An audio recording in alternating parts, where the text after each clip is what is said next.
Extremely sorry to disappoint. అంటే ఇప్పుడు ఏదో ఉనికిపోతున్నాను, మంచం కింద కూర్చొని ఏడుస్తున్నాను అని అందరూ what ever the media speculating, వాళ్ళందరికీ చిన్న డిసప్పాయింట్మెంట్గా ఉండొచ్చు వీడియో. ఇక్కడ పాయింట్ ఏంటంటే, I just want explain the whole concept.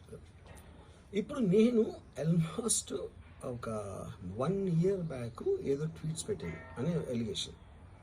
ఆ ట్వీట్స్ ఎవరో మనోభావాలు దెబ్బతిన్నాయి. ఇక్కడ విచిత్రం ఏంటంటే 1 year బ్యాక్ పెట్టిన ట్వీట్స్ 4 డిఫరెంట్ ప్లేసెస్లో 4 డిఫరెంట్ జ్యూరిస్డిక్షన్స్లో 4కి ఒకే 3-4 రోజుల వ్యవధిలో వాళ్ళ మనోభావాలు దెబ్బతిన్నాయి. వాళ్ళు ఆ పరంగా కంప్లైంట్ ఇవ్వడం, కేసులు పెట్టడం జరిగింది. ఇక్కడ పాయింట్ 1, ఎవరి మీద అయితే నేను పెట్టానని వాళ్ళు చెప్తున్నారో వాళ్ళకి లేదు, ఎవరో థర్డ్ పార్టీ, అసలు సంబంధం లేనివాడు.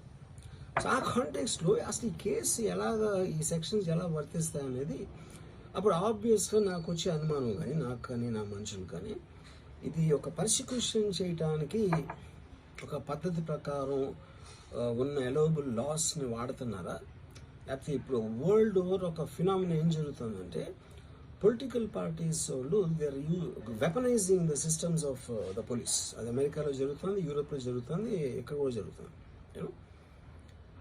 అప్పుడు నేను ఏ ఒక్క వ్యక్తిని, ఒక పోలీస్ ఆఫీసర్ని కానీ, ఒక పొలిటికల్ పర్సన్ కానీ నేను బ్లేమ్ చేయట్లా.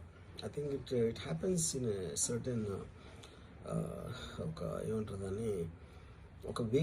అది అందరూ కూడా ఎంతో కొంత అది చేయటానికి టెంప్టేషన్ ఉండొచ్చు. But eventually there is the law of the land which will take the final call. So అది that I completely agree, believe in that and I abide by that as a citizen. So ఇప్పుడు ఇక్కడ జరిగింది ఏంటి, నాకు ఒక notice వచ్చింది, నేను ఒక రిప్లై ఇచ్చాను, ఫలానా తారీఖు నేను వస్తాను.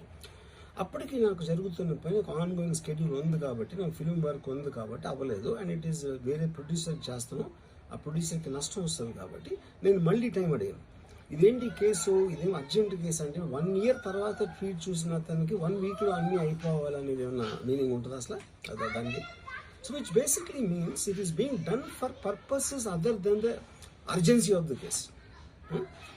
ఇప్పుడు అర్జెన్సీ ఆఫ్ ద కేస్ అంటే మీరు మర్డర్లు గేడర్లు ఇన్ని జరిగి సంవత్సరాలు తీసుకుని